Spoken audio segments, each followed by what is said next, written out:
If there was only one dish that I could eat for the rest of my life, it would have to be roti and curry. And I'm showing you how I made this delicious goat curry, and I've showed you guys how to make roti a few times before, and hey, why not throw another tutorial in there. To get started, I'm going to make the seasoning for the curry, and I'm using a combination of herbs. I have cilantro or coriander, thyme, wiri pepper. I'm also using scallion, garlic, and a red onion. This is just a basic green seasoning. You can also add other herbs such as basil. You can add thick leaf thyme. You can also add ginger. Ginger goes really well with curry. I'm not making a large batch of green seasoning today. I'm just making just what I need for this recipe. I'm going to season the meat and I'm going to use some in the curry paste. You can make this in bulk and just store it in your fridge. So every time you cook, you don't need to make it. You just scoop a little bit, season your meat, season your food. That's pretty much what a lot of West Indians do when it comes to green seasoning. And I've blended this in my food processor. You can also use a blender with a little bit of water. And I still want it to have some texture. I'm not trying to have it become a paste. I am going to add this into the goat, which I've washed in water and vinegar, and I've rinsed off the excess water. And I'm just adding the seasoning along with salt and crushed black pepper, and I'm just gonna season it. And for me, the best way to season meat is to just get in there with your hands and to massage the meat and to make sure that the seasoning is evenly distributed. And I'm making goat curry, or curried goat as some of you may say today, but you can also switch out the meat. If you prefer lamb, you can use lamb. You can do chicken, beef, pork, seafood. You can absolutely substitute the protein. You can even make it vegetarian and just do chickpeas or potato. Next, I'm going to get started on the curry paste. To a bowl, I've added curry powder, I'm adding cumin, and I'm going to add garam masala. And I'm going a bit heavy because goat is a gamey meat and it could really handle a deep, heavy curry. I'm also adding some of the green seasoning and some water, and I'm just going to mix this together to form the paste. I'm using the regular curry powder that I have, but some of the Caribbean markets do sell a curry powder that's specifically for goat curry, and it's usually a darker, richer curry, so you can use that as well in this recipe. I always start my curry by frying the curry by creating a paste. I know some people season the meat instead of doing it this way. Let me know below in the comment section how you make your curry, whether you make the paste and fry it or you add it straight to the meat.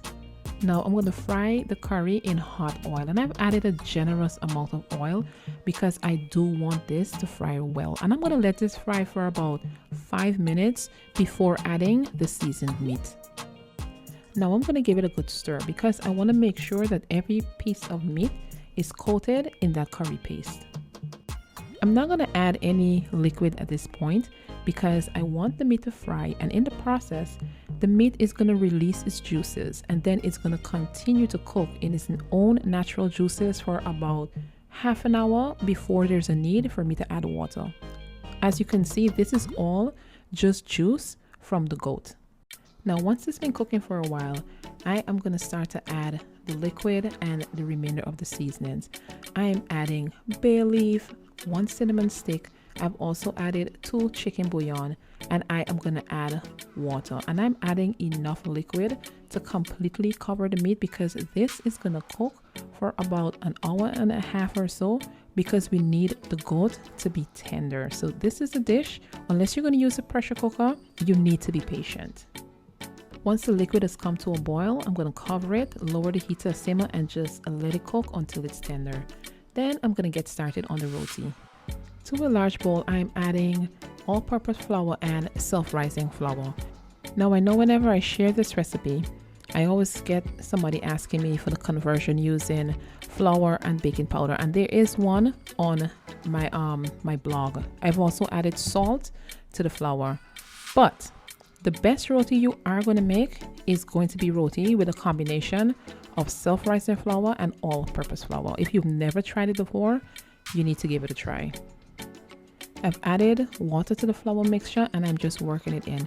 Now you can also do this in your stand-up mixer, and I've done it both ways, and the best roti you're going to get is mixing by hand. When you mix it in the mixer, it tends to overwork the dough a bit, so the roti is going to be a little bit stiffer. So I would highly recommend doing this step by hand. And like I said before, I've shared a video for roti already. I even have one where my mother shows how she makes it, and she is the queen of making roti. She makes some of the best roti, and that is basically what I strive for, and I am proud to say that this batch came the closest to her roti. After letting the dough sit for about 10 minutes, I added it to a floured surface and just worked in a little bit of that flour just to get rid of the stickiness. And then I'm going to divide it down into about 8 roti. And I will have the recipes linked below in the description box for the goat curry, the green seasoning, and the roti. I will also link the video in which my mother made her roti as well. So if you are interested in making it, please check the description box below the video. Now that I've separated the roti, I am just going to form these into a ball by folding it over into the middle and place them to the side and get ready to oil the roti.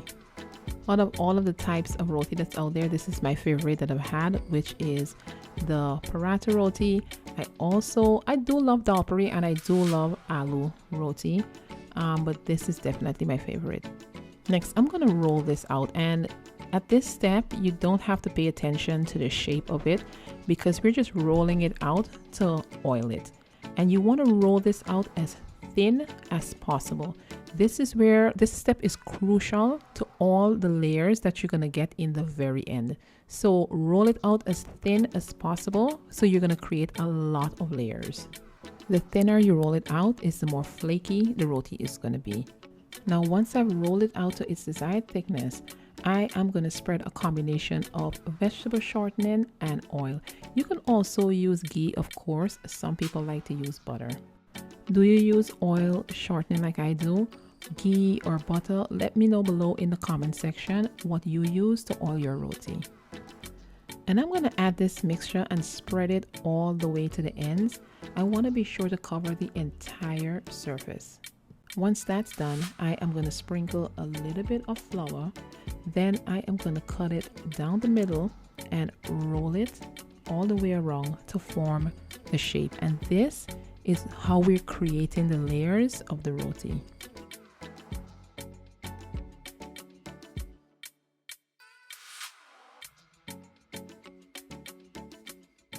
And I'm just going to roll this all the way around just until I get to the end.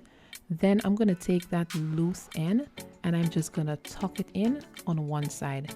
I'm also going to tuck in the other side because you want to make sure that that fat, that mixture of flour and shortening does not seep out, because this is going to rest for at least 30 minutes. And I'm just taking some extra care to make sure that is nicely tucked inside. And then I am just going to place this to the side to rest and get working on the rest of the roti. I like to make foods from Guyana and also from my husband's country, which is Jamaica, for my kids, because I do want them to be familiar with our food and to grow up to love our food. Now, my oldest son, when he was younger, he did not like roti. He would not eat it. And something changed about maybe 2 years ago. And now he is absolutely in love with roti and curry. So I let these rest covered for at least 30 minutes. Don't let this sit for too long. I would say 30 to 45 minutes. Then I'm going to place this on a heavily floured board. And I am doing that because there is a lot of oil that's in the roti and it will seep out as you roll it. So this just ensures that it's not going to stick to the board. And I'm just going to roll this out ever so often, flipping it and kind of turning it quarter way just to get that nice signature round shape. And you can already see the layers that was formed when we rolled up the roti. And I'm just placing this onto my towel and I'm going to cook it on one side and then flip it onto the other side, and I am gonna oil it with that same combination of shortening and oil. And I'm just using a piece of paper towel because honestly it just works best. And once it's cooked on that side, I am going to flip it over and then oil the other side. And this is a pretty quick cooking process. It takes maybe 2 to 3 minutes to cook each roti. Now you can make this as brown as you like. I personally don't like too many dark spots because I find that it does get a bit hard when it cools down. But my husband, he likes his own to be more crispy like this, so I made, a few for him that way. And I am just going to clap that roti, and as you clap it, that is what releases all of those layers. And I'm just going to show you guys again how I clap the roti. Now you don't have to do it this way. You can place it into a bowl and shake it because the roti is hot. As you can see, I'm kind of flinching from the heat. So if this is not your thing, put it in a bowl, shake it, and it will release the layers. And now that I've made the roti and the curry, it is time to eat. The goat simmered for about 2 hours and the meat is tender. The sauce is just rich, deep, and it has thickened. You guys, this was absolutely insane. This was so good. The roti is nice and flaky, and yes, we enjoy this thoroughly. If you do make any of these recipes, be sure to share it with me over on Instagram at Jehan Cook. Please give me a thumbs up if you like this video and leave a comment below, and I will see you guys next time.